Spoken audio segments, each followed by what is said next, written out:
This is Tales Read Extremely Well by Mike Marsh. Around the World in 80 Days by Jules Verne. Chapter 1, in which Phileas Fogg and Passepartout accept each other, the one as master, the other as man. Mr. Phileas Fogg lived in 1872 at No. 7 Savile Row, Burlington Gardens, the house in which Sheridan died in 1814. He was one of the most noticeable members of the Reform Club, though he seemed always to avoid attracting attention, an enigmatical personage about whom little was known except that he was a polished man of the world. People said that he resembled Byron, at least that his head was Byronic, but he was a bearded, tranquil Byron who might live on 1,000 years without growing old. Certainly an Englishman, it was more doubtful whether Phileas Fogg was a Londoner. He was never seen on 'Change, nor at the bank, nor in the counting rooms of the City. No ships ever came into London docks of which he was the owner. He had no public employment. He had never been entered at any of the Inns of Court, either at the Temple or Lincoln's Inn or Gray's Inn, nor had his voice ever resounded in the Court of Chancery, or in the Exchequer, or the Queen's Bench, or the ecclesiastical courts. He certainly was not a manufacturer, nor was he a merchant or a gentleman farmer.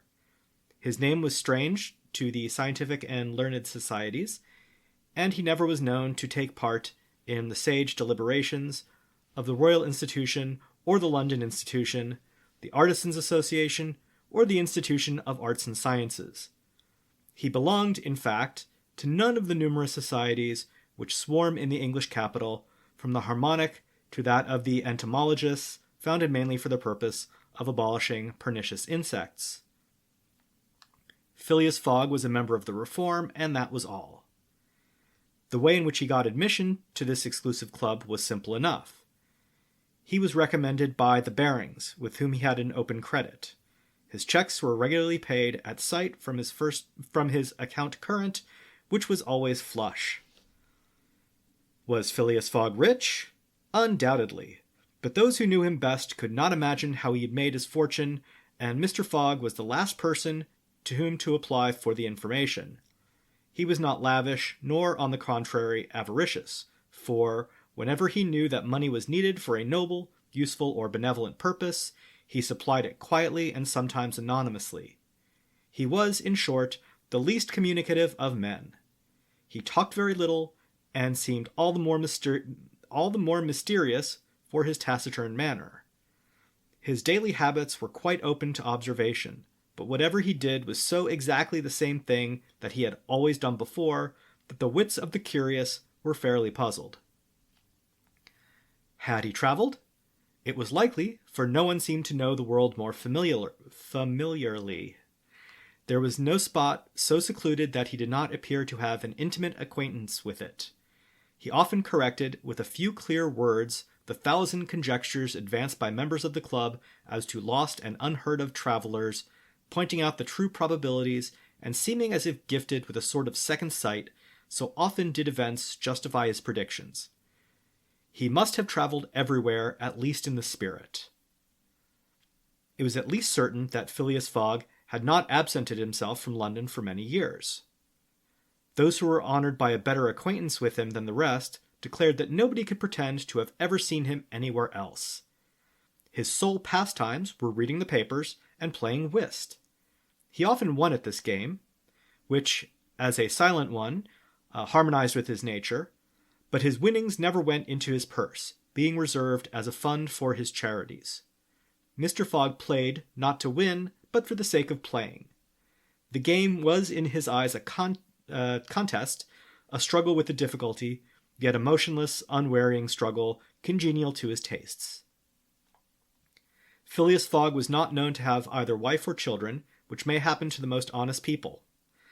Either relatives or near friends, which is certainly more unusual. Not known to have either wife or children, which may happen to the most honest people. Okay. He lived alone in his house in Savile Row, whither none penetrated. A single domestic sufficed to serve him. He breakfasted and dined at the club, at hours mathematically fixed, in the same room, at the same table, never taking his meals with other members, much less bringing a guest with him, and went home at exactly midnight, only to retire at once to bed. He never used the cozy chambers which the reform provides for its favored members. He passed 10 hours out of the 24 in Savile Row, either in sleeping or making his toilet. When he chose to take a walk, it was with a regular step in the entrance hall with its mosaic flooring, or in the circular gallery with its dome supported by 20 red porphyry iconic columns and illumined by blue painted windows.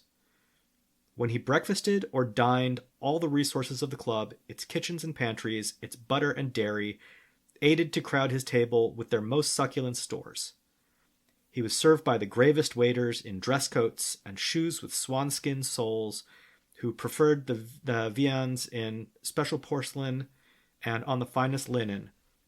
Club decanters of a lost mold contained his sherry, his port, and his cinnamon-spiced claret, while his beverages were refreshingly cooled with ice, brought at great cost from the American lakes. If to live in this style is to be eccentric, it must be confessed that there is something good in eccentricity. The mansion in Savile Row, though not sumptuous, was exceedingly comfortable. The habits of its occupant were such as to demand but little from the sole domestic, but Phileas Fogg required him to be almost superhumanly prompt and regular. On this very 2nd of October, he had dismissed James Forster because that luckless youth had brought him shaving water at 84 degrees Fahrenheit instead of 86, and he was awaiting his successor, who was due at the house between 11 and half past. Phileas Fogg was seated squarely in his armchair, his feet close together like those of a grenadier on parade, his hands resting on his knees, his body straight, his head erect. He was steadily watching a complicated clock which indicated the hours, the minutes, the seconds, the days, the months, and the years. At exactly 11:30, Mr. Fogg would, according to his daily habit, quit Savile Row and repair to the Reform. A rap at this moment sounded on the door of the cozy apartment where Phileas Fogg was seated, and James Forster, the dismissed servant, appeared. Let's see. He's a youth. The new servant, said he. A young man of 30 advanced and bowed. You are a Frenchman, I believe, asked Phileas Fogg, and your name is John? Jean, if monsieur pleases, replied the newcomer. Jean Passepartout, a surname which has clung to me because I have a natural aptness for going out of one business into another. I believe I'm honest, monsieur, but to be outspoken, I've had several trades. I've been an itinerant singer, a circus rider, when I used to vote like Léotard, and dance on a rope like Blondin. Then I got to be a professor of gymnastics, so as to make better use of my talents. And then I was a sergeant fireman at Paris, and assisted at many a big fire. But I quitted France 5 years ago, and wishing to taste the sweets of domestic life, took service as a valet here in England.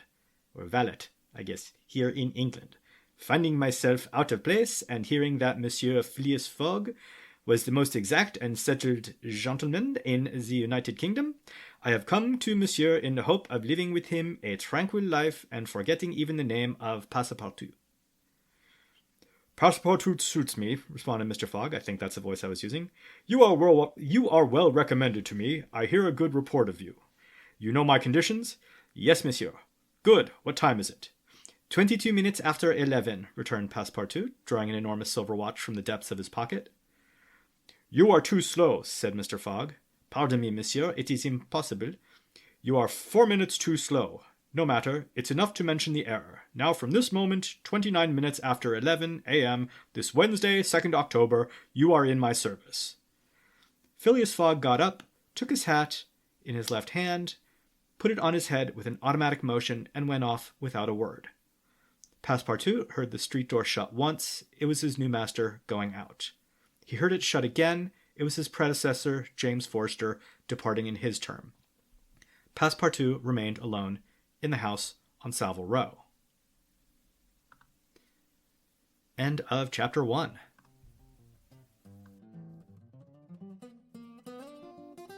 This has been TREW. Find us online at TREWcast.com. Our theme song is Bouncy by Sean McMullen from his album Everything.